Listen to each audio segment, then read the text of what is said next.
महत्वाचे सबमिट आज गोंयान भितर घडोवन हाडटात.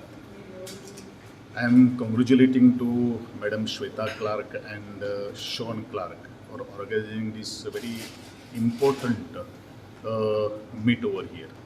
कारण जोपर्यंत ज्ञान आमी इम्पार्ट करपाक शकना तोपर्यंत सबंद भारता भितर कितें तरेचे प्रॉब्लम्स आसात, कशे तरेचे क्रायसीस आमी फेस करपाक जाय, आमी सगळे स्टॅक होल्डर्स जे आसात तांकां घेवन आमी कशे मुखार वचपाक जाय, कसलोच भेदभाव न करता आसतना माणुसकीचें जीवन जगपा खातीर आमी जो मार्ग दाखोवपाक जाय ते अत्यंत आजच्या कार्यक्रमांतल्यान उद्बोधनांतल्यान आज व्यक्त जाल्लें आसा.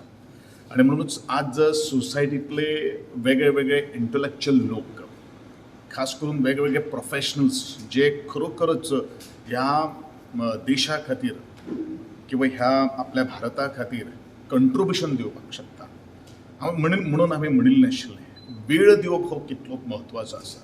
बरेचशे जाणांक बुद्धी आसा, पण बुद्धीचो वापर किंवा बुद्धी दुसऱ्याक दिवप आनी तातूंतल्यान आपूण कोण आसा, आपूण कोण आशिल्लो आनी आपल्याक कोण जावपाक जाय हो संदेश दिवपाचे एक अत्यंत महत्वाचो प्लॅटफॉर्म आज G20च्या माध्यमांतल्यान सिवील सोसायटी ऑर्गनायझेशनान आज हांगसर आज व्यक्त केल्ले आसात.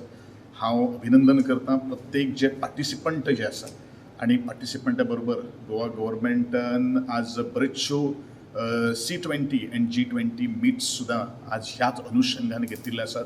Let us take our state and the nation to the greater height, to the next level. भारताची वळख जर कित्यान जर आसा जाल्यार संस्कृती भितर आसा.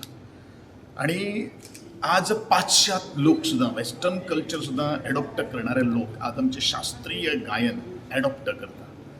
आणि खूब बरें दिसलें की म्हाकाय दिसलें की खंय तरी हांव एका भारताच्या एका देवळान आयिल्लो आसा आनी प्रत्येक ती संस्कृती जी आसा तिजो उगम एका देवळांतल्या दिपस्तंभांतल्यान सुरू जाल्लो आसा.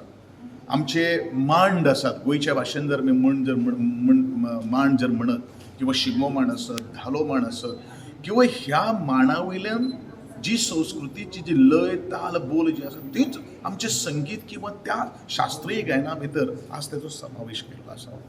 तातूंत चित्र म्हणू नाका, आमचे स्कल्पचर्स आसात, रिसर्चर्स आसात, वेगळे वेगळे क्षेत्रांत आज जगाक आज कंट्रिब्युशन दितात. आणि आमी बरेचशे देशाचे आत्तां आमी मनीश त्रिपाठीचें भाशण आयकलें. Is there basically in the Singapore, but ताणें आपलो देशा विशयीचो प्रेम, देशा विशयीचो मोग जो आसा तो आज व्यक्त केल्लो आसा. जरी बरेचशे जाण, हांव एक उदाहरण जर घेत जाल्यार अमेरिकेन जे इंटलेक्च्युअल जे 100 लोक जर आसले जाल्यार तातूंतले 37% जे लोक जे आसात पण ते भारतीय आसा. म्हणजे they are adding a power to the American economy. पण त्याच बरोबर तें जर ज्ञान, ते जर विचार जर आमच्या भारताक जर हेच्यान धरत जाल्यार भारत आमचो विश्वगुरू जावपा खातीर किंवा जो सुपर पावर जावपा खातीर चड वेळ लागपाना. म्हणून हांवें म्हणिल्लें आशिल्लें की when there will be a full stopped, India is a developed country.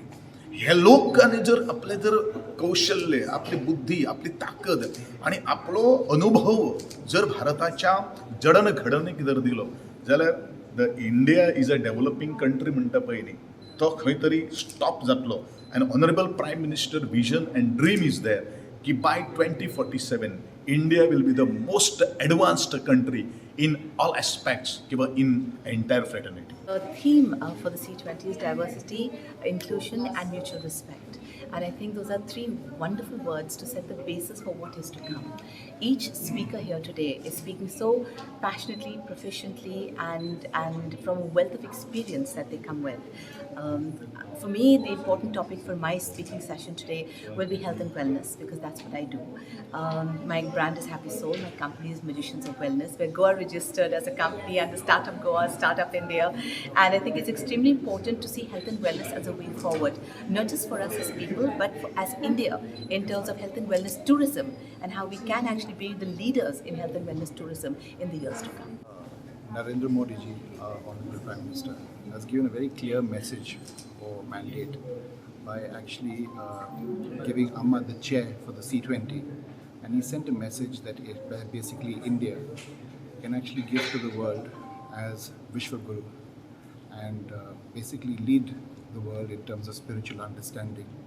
And I think this is something that is most important for the world at the moment, because if you see the world around us, it's in kind of chaos, correct? And I'm in touch with people all over the world because of the work that I do.